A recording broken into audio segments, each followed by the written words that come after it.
ओम श्री परमात्मने नमः। गोपाल कृष्ण भगवान की जय। आज आपण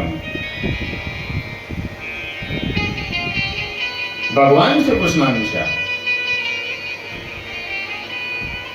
मुखातून निघालेली श्रीमद भगवद्गीता आणि त्या श्रीमद भगवद्गीतेच्या 10व्या अध्यायाचे महात्म्य, आपण 10व्या अध्यायाचे वाचन केल्यानंतर त्याचे आपणाला काय लाभ होईल, आज या पृथ्वी तलावरील प्रत्येक मनुष्य लाभाशिवाय काहीही करत नाही.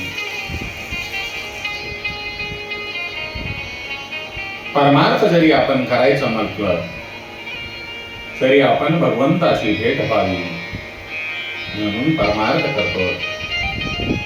त्याचप्रमाणे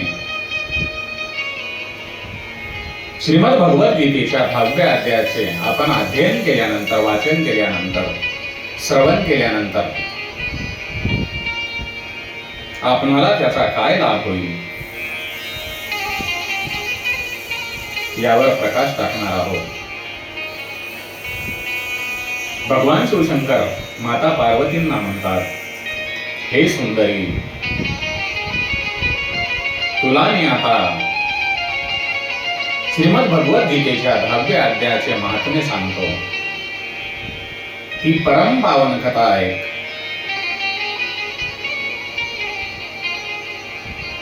ही कथा स्वर्गरूपी अवघड किल्ल्यात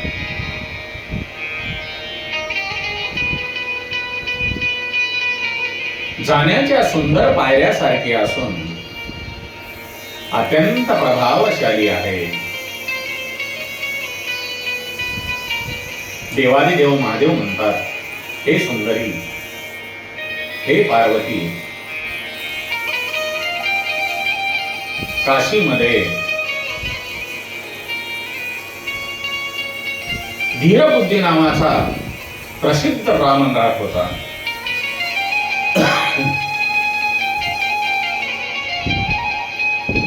तो माझ्या ठिकाणी जसा नंदी माझे वाहन आहे, तो जशी माझी भक्ती करतो त्याप्रमाणे तो ब्राह्मण महात्मा नंदी सारखी माझी भक्ती करत होता. भक्ती करत करत पवित्र कीर्ती मिळविण्यामध्ये, सात्विक कीर्ती मिळविण्यामध्ये तो अत्यंत तत्पर होता.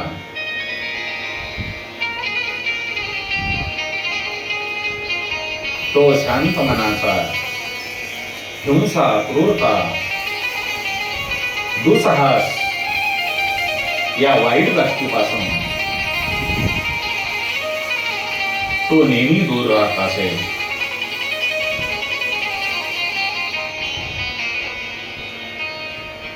जितेंद्रिय असल्या कारणाने तो निवृत्ती मार्गी होता आणि त्याने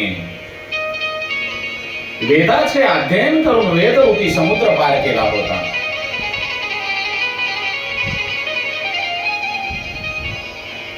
सर्व शास्त्रांचे तात्पर्य त्याला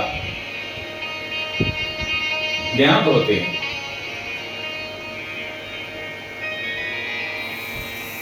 त्याचे चित्त नेहमी माझ्या ध्यानामध्ये मग्न असे.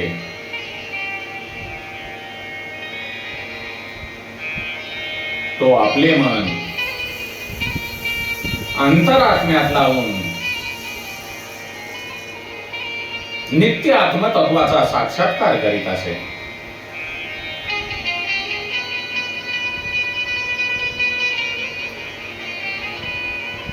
त्यामुळे जेव्हा तो चालू लागे तेव्हा मी त्याच्या प्रेमाला वश होऊन त्याच्या मागे मागे धावत जाऊन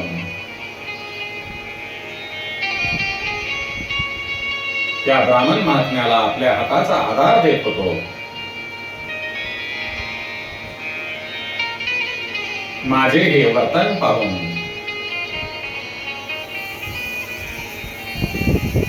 भंगी रीतीने विचारले, हे भगवान, आपले असे हे भक्तांच्या मागून धावणे कधीतरी कोणी पाहिले असेल का? या महात्म्याने असे कोणते तप जप किंवा होम केलेला आहे की आपणच पावलोपावली त्याच्या मागे राहून त्याला आधार देत असता? तेव्हा देवादिदेव महादेव भगवान शिवशंकर म्हणतात, हे भंगीरथी, ऐक, एकदा मी कैलास पर्वताच्या पठारावर पुन्नागाच्या वनामध्ये चंद्राचे अमृतमय शुभ्र किरण सर्वत्र पसरलेले असताना तेथे एका कठड्यावर मी बसलो होतो. इतक्यात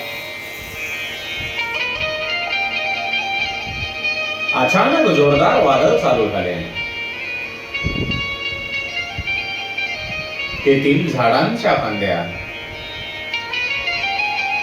वादळामुळे वर खाली एकमेकावर आपटू लागल्या. काही फांद्या तुटून इतरस्त विखुरल्या गेल्या. महादेव म्हणतात,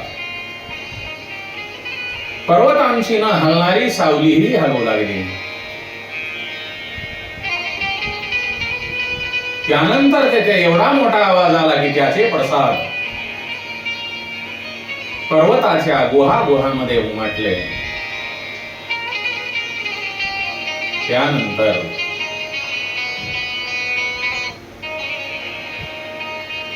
आकाशातून एक भला मोठा पक्षी उतरला.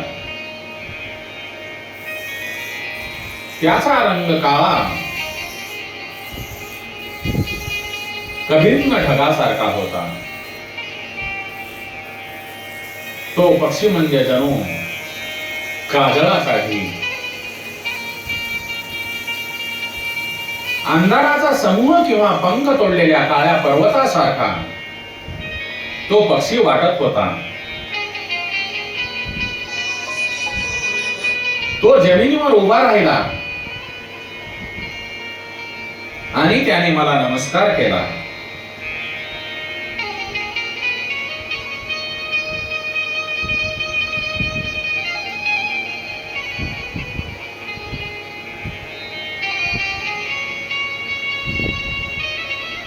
त्याच वेळी त्याने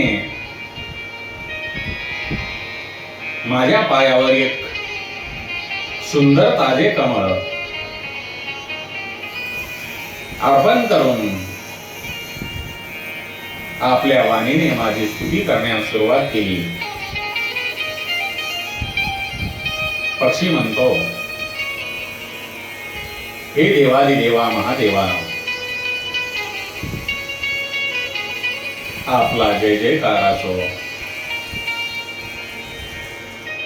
हे महादेव,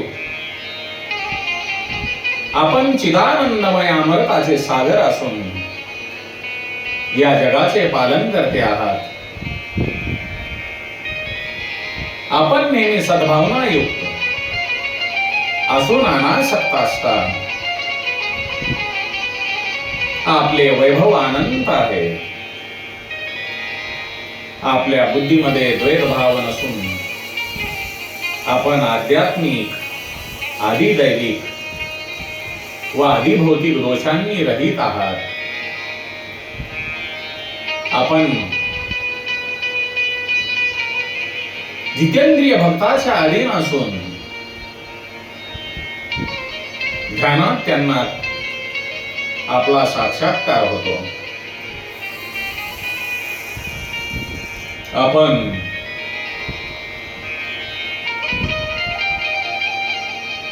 नित्यमुक्त, निराकार, निर्दोष, अमर्याद, अहंकार शून्य, माया आवरणयुक्त आणि निर्गुण आहात. हे भगवान, आपली चरणकमले शरणांगत भक्ताच्या रक्षणात सदैव तत्पर असतात. आपण भयंकर अशा ललाट रूप महासर्पांच्या विषारी ज्वालेने कामदेवांचे जाळून भस्म केले आहे. प्रत्यक्षाधिक प्रमाणांनी आपले ज्ञान होत नाही, कारण आपण स्वतःच प्रमाण स्वरूप आहात. आपल्याला माझा वारंवार नमस्कार असो. श्रेष्ठ योगी, जी चरण कमले आपल्या हृदयामध्ये धारण करतात त्यांना मी वंदन करतो. हे महादेव, संसार सागरातून बैल तीराला नेण्यास ती समर्थ आहे. प्रत्यक्ष बृहस्पती सुद्धा आपली स्तुती करण्याचे धाष्ट्य करू शकत नाही. हजार मुखे असणाऱ्या शेषाला सुद्धा आपल्या गुणाचे वर्णन करता येणार नाही. मग माझ्यासारख्या अल्पबुद्धी पक्षाची काय कथा आहे?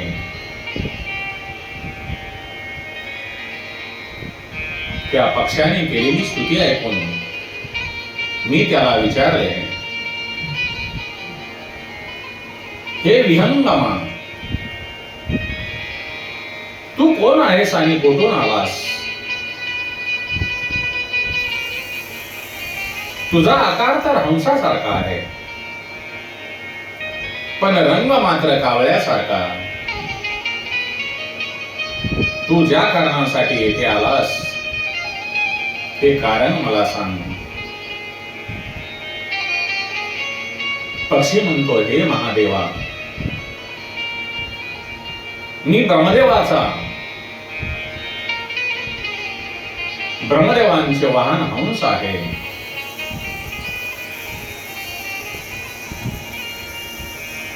ज्या कर्मामुळे मला काळा रंग आला आहे ते कर्म मी आपणास सांगतो. हे प्रभो, जरी आपण सर्वज्ञ असला तरी आपण विचारले म्हणून मी आपणास सांगतो. सौराष्ट्र नगराजवळ एक सुंदर सरोवर असून त्यात कमळे उमललेली असतात. त्यातील चंद्रकोरीसारखे पांढरे विषतंतू चोचीत घेऊन मी अतिशय वेगाने आकाशातून उडत होतो. आकाशातून उडत असताना अचानक मी जमिनीवर कोसळलो आणि मला मार लागल्यामुळे मी बेशुद्ध झालो. जेव्हा मी शुद्धीवर आलो तेव्हा मनात विचार करू लागलो की मला खाली पाडण्याचे काहीच कारण नव्हते.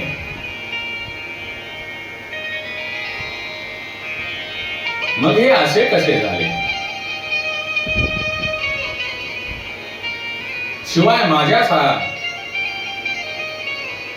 शिवाय जो माझा कापडासारखा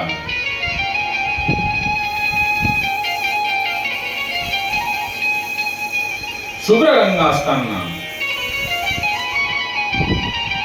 माझ्या शरीरावर काळा रंग कुठून आला? असा मी विचार करत असताना ज्या सरोवराच्या जवळ मी पडलो होतो त्या सरोवराच्या कमळातून मला असे शब्द ऐकू आले, हे हंसा, उठ, मी तुला पडण्याचे व काळा होण्याचे कारण सांगतो. तेव्हा मी तसाच उठून सरोवराच्या मध्यभागी गेलो. तेथे 5 कमळे लागलेली.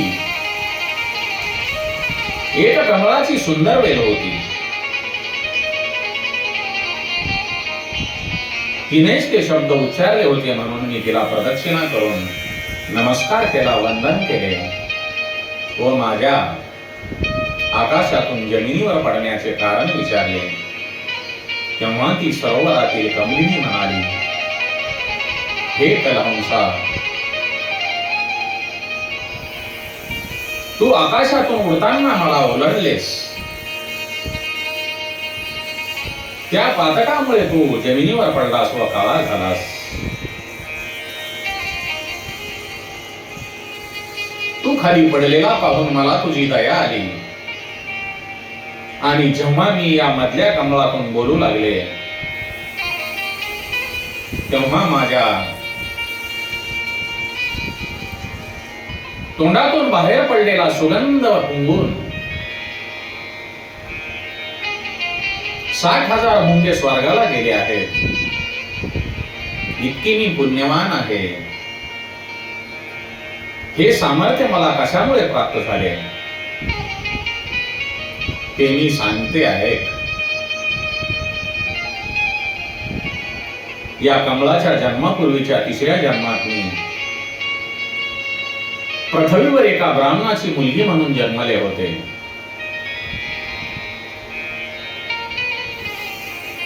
त्यावेळी माझे नाव सर्वोदवदना होते. पुढे माझा विवाह झाला. मी पतींची आणि वडीलधाऱ्या माणसांची सेवा करीत पतिव्रत धर्माचे एकनिष्ठपणे पालन करीत होते.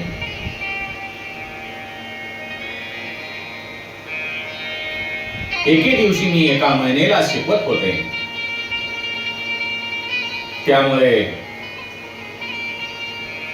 पतीने सांगितलेल्या कामाला थोडा माझ्याकडून विलंब झाला. त्यामुळे पतीने रागावून मला शाप दिला की महिलेला शिकवणे महत्वाचे समजून तू माझ्या आज्ञेचा अवमान केलास म्हणून तू ही मैना हो.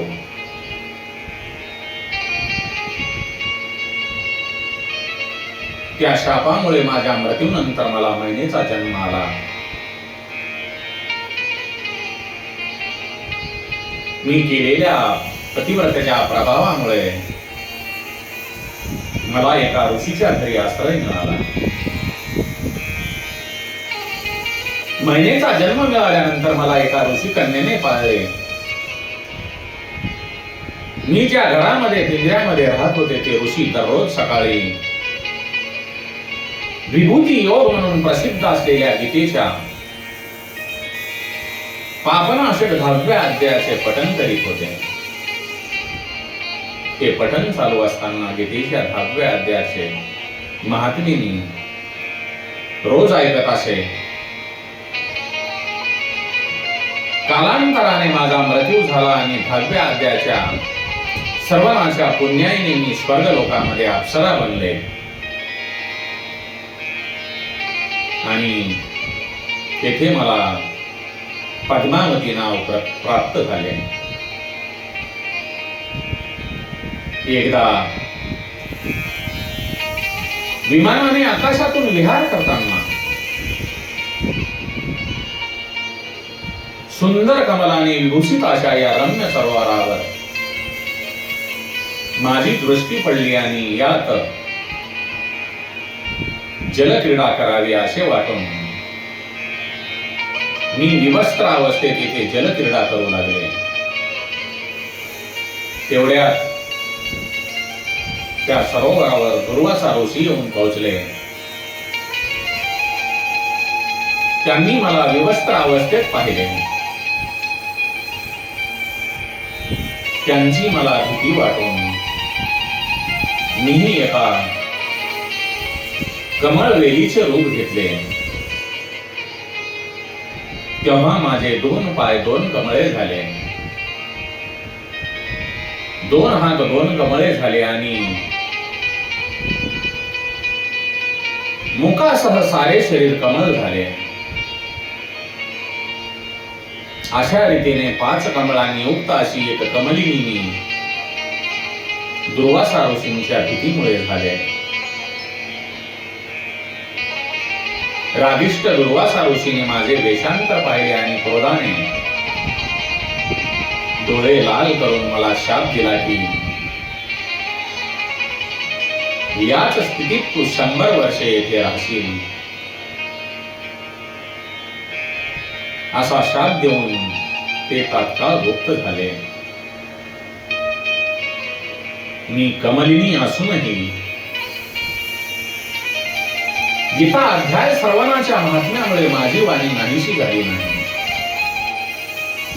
शिवाय मला ओलांडण्याच्या अपराधामुळे हंसा तू पृथ्वीवर पडून काळा झालास. हे राजहंसा, तुझ्या समोरच आज माझा शाप संपत आहे. कारण आज 100 वर्ष पुरी होत आहे. मी तो अध्याय आता म्हणते तो तूही ऐक. त्याच्या श्रवणाने तू आजच मुक्त होशील. एवढे बोलून पद्मिनीने स्पष्ट व सुंदर आवाजात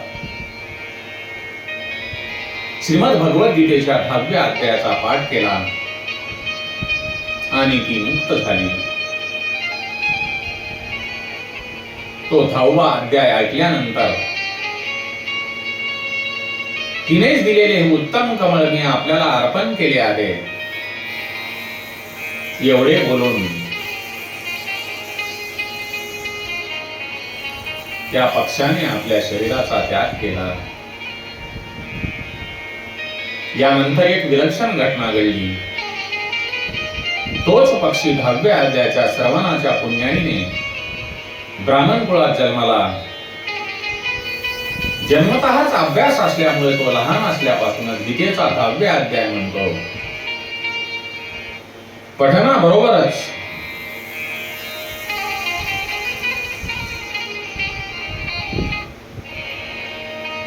त्याच्या अर्थाचे तो मनन करत असल्यामुळे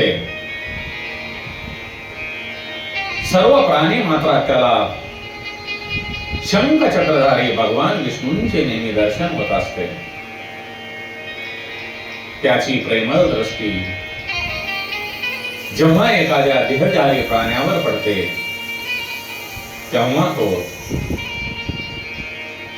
मद्यपी किंबहुना ब्रह्महत्या करणारा असला तरीही तो मुक्त होतो. पूर्वजन्मीच्या 10व्या अध्यायाच्या अभ्यासाने त्याला दुर्लभ तत्वज्ञान प्राप्त झाले असून तो जीवनमुक्त सुद्धा झाला. एवढ्यासाठीच मी त्याला वाटेतून चालताना माझ्या हाताची मदत करतो. हे भंगिरीटे, हा सारा जो प्रताप आहे तो गीतेच्या 10व्या अध्यायाचा. गीतेच्या 10व्या अध्यायाचे महात्म्य एवढे श्रेष्ठ आहे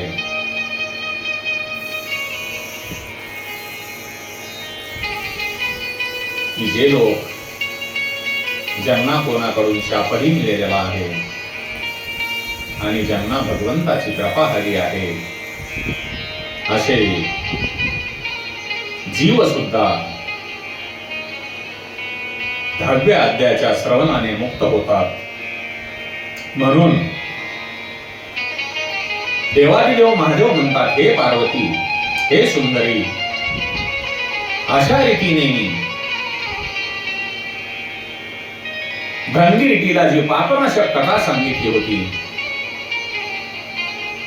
तीच कथा तुलाही सांगितली आहे. भगवान शिवशंकर म्हणतात, स्त्री असो वा पुरुष, कोणालाही या 10व्या अध्यायाच्या केवळ श्रवणाने सर्व आश्रमांच्या पालनाचे फळ मिळते. म्हणून भाविकांनो, आपण अवश्य गीतेच्या 10व्या अध्यायाचे वाचन करा, श्रवण करा, मनन करा आणि पुण्याचा लाभ आपल्या पदरी पाडून घ्या. गोपाल कृष्ण भगवान की जय. ओम नमो भगवते वासुदेवाय. कृष्णं वंदे जगद्गुरुं. कृष्णं वंदे जगद्गुरुं. श्री कृष्ण गोविंद हरे मुरारे.